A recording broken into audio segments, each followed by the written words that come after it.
الحمدللہ وحدہ والصلاة والسلام علی من لا نبی بعد اما بعد بسم اللہ الرحمن الرحیم۔ حجۃ الوداع سے واپسی پر حضور صلی اللہ علیہ وسلم نے ایک جگہ جو کہ مکہ اور مدینہ کے درمیان واقع تھی، وہاں پر صحابہ کرام کے ساتھ قیام فرمایا، جسے غدیر خم کہا جاتا ہے۔ اصل میں اس جگہ کا نام خم تھا، اور غدیر جوہڑ کو کہتے ہیں جہاں پر بارش کا پانی اکٹھا ہو جاتا ہے۔ تو اس جگہ پر حضور صلی اللہ علیہ وسلم نے ایک خطبہ ارشاد فرمایا، جس میں امت کو کتاب و سنت پر عمل کی تلقین فرمائی، اور اس خطبے میں حضرت علی رضی اللہ عنہ کے بارے میں حضور صلی اللہ علیہ وسلم نے فرمایا، من کنت مولاہ فعلی مولاہ اللہم والی من والاہ وعادی من عاداہ، کہ جو شخص مجھ سے محبت کرتا ہے وہ علی سے بھی محبت کرے، یا جو شخص مجھے دوست رکھتا ہے وہ علی کو بھی دوست رکھے، اور اے اللہ جو علی کو دوست رکھے تو بھی اسے دوست رکھ، اور جو علی سے دشمنی کرے تو بھی اس سے دشمنی رکھ۔ اس کا پس منظر اصل میں یہ تھا کہ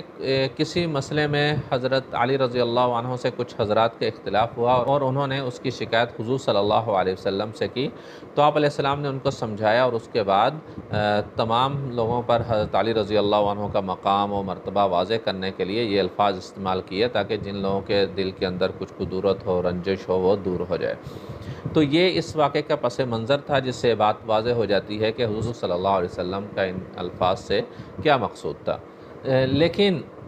ایک مسلک، ایک فرقہ کے لوگوں نے ان الفاظ کا یہ مطلب لیا کہ حضور صلی اللہ علیہ وسلم نے حضرت علی رضی اللہ عنہ کو اپنا جانشین مقرر کر دیا، حضور ان کو اپنا خلیفہ بنایا، اور اس کی بنیاد پر وہ لوگ یہ کہتے ہیں کہ صحابہ کرام نے جب سقیفہ بنی ساعدہ میں حضرت ابوبکر صدیق رضی اللہ عنہ کے ہاتھ پر بیعت کی، تو انہوں نے حضور صلی اللہ علیہ وسلم کے اس عہد و پیمان کی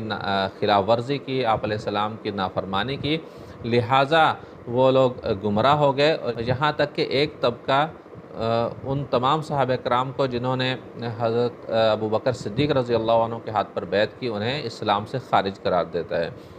تو ایک بات تو یہ ہے کہ قرآن اور حدیث میں جہاں پر بھی جانشین مقرر کرنے کی بات آئی ہے، خلیفہ بنانے کی بات آئی ہے، نائب بنانے کی بات آئی ہے، تو وہاں پر استخلاف کا لفظ استعمال ہوا ہے۔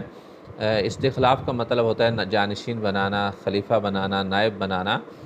نہ کہ مولا کا، جبکہ حضور صلی اللہ علیہ وسلم نے یہاں پر مولا کا لفظ استعمال کیا ہے، نہ کہ استخلاف کا۔ اگر حضور صلی اللہ علیہ وسلم حضرت علی رضی اللہ عنہ کو اپنا خلیفہ بنانا چاہتے تھے، جانشین بنانا چاہتے تھے، تو یقیناً حضور صلی اللہ علیہ وسلم یہاں پر بھی استخلاف کا لفظ استعمال فرماتے، جیسا کہ باقی تمام جگہ پر قرآن و سنت کے اندر استخلاف کا لفظ ہی استعمال ہوا ہے۔ اور دوسری بات یہ ہے کہ ایسا ممکن نہیں ہے کہ تمام صحابہ کرام جو ہے حضور صلی اللہ علیہ وسلم کے وفات کے فوراً بعد آپ علیہ السلام کی نافرمانی پر اکٹھے ہو جائیں، اور کوئی اتنا تک نہ کہے کہ حضور صلی اللہ علیہ وسلم تو حضرت علی کو اپنا جانشین مقرر کر کے گئے تھے، تو آپ لوگ کس طرح سے حضرت ابوبکر صدیق رضی اللہ عنہ کے ہاتھ پر بیعت کر رہے ہیں؟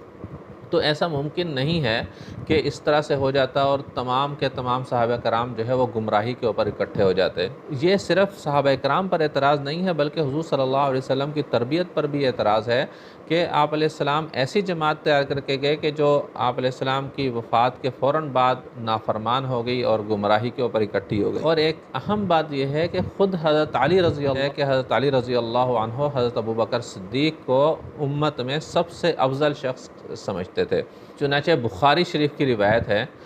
حضرت علی رضی اللہ عنہ کے بیٹے محمد بن حنفیہ وہ فرماتے ہیں کہ میں نے اپنے والد حضرت علی سے پوچھا کہ حضور صلی اللہ علیہ وسلم کے بعد سب سے افضل شخص کون ہے؟ تو حضرت علی رضی اللہ عنہ نے فرمایا کہ ابو بکر۔ میں نے پوچھا کہ ان کے بعد کون؟ تو فرمایا کہ عمر۔ تو فرماتے ہیں کہ مجھے اندیشہ ہوا کہ اگر میں نے مزید پوچھا تو وہ حضرت عثمان رضی اللہ عنہ کا نام لیں گے، تو میں نے کہا کہ اس کے بعد آپ؟ تو فرمایا ما انا الا رجل من المسلمین، کہ میں مسلمانوں میں سے ایک عام فرد ہوں۔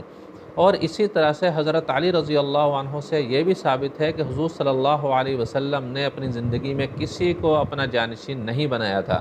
چنانچہ حضرت علی رضی اللہ عنہ سے پوچھا گیا، حاکم رحمہ اللہ نے اس روایت کو اپنی مستدرک میں ذکر کیا ہے، اور علامہ ذہبی رحمہ اللہ نے اس روایت کی توثیق بھی فرمائی ہے۔ حضرت علی رضی اللہ عنہ سے پوچھا گیا کہ الا تستخلف، کیا آپ کسی کو اپنا جانشین نہیں بنائیں گے؟ تو حضرت علی رضی اللہ عنہ نے فرمایا مستخلف رسول اللہ صلی اللہ علیہ وسلم فاستخلف، کہ حضور صلی اللہ علیہ وسلم نے کسی کو اپنا جانشین نہیں بنایا کہ میں کسی کو اپنا جانشین بناؤں۔ اگر اللہ تعالیٰ نے لوگوں کے ساتھ بھلائی کا ارادہ کیا تو ان میں سے سب سے بہتر آدمی پر اللہ تعالیٰ ان کو اکٹھا کر دیں گے، جیسا کہ حضور صلی اللہ علیہ وسلم کے بعد اللہ تعالیٰ نے ان میں سے بہترین آدمی کے اوپر ان کو اکٹھا کر دیا۔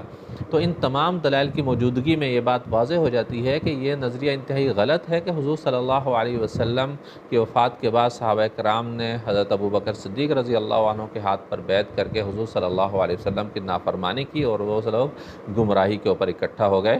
وآخر دعوانا ان الحمد للہ رب العالمین۔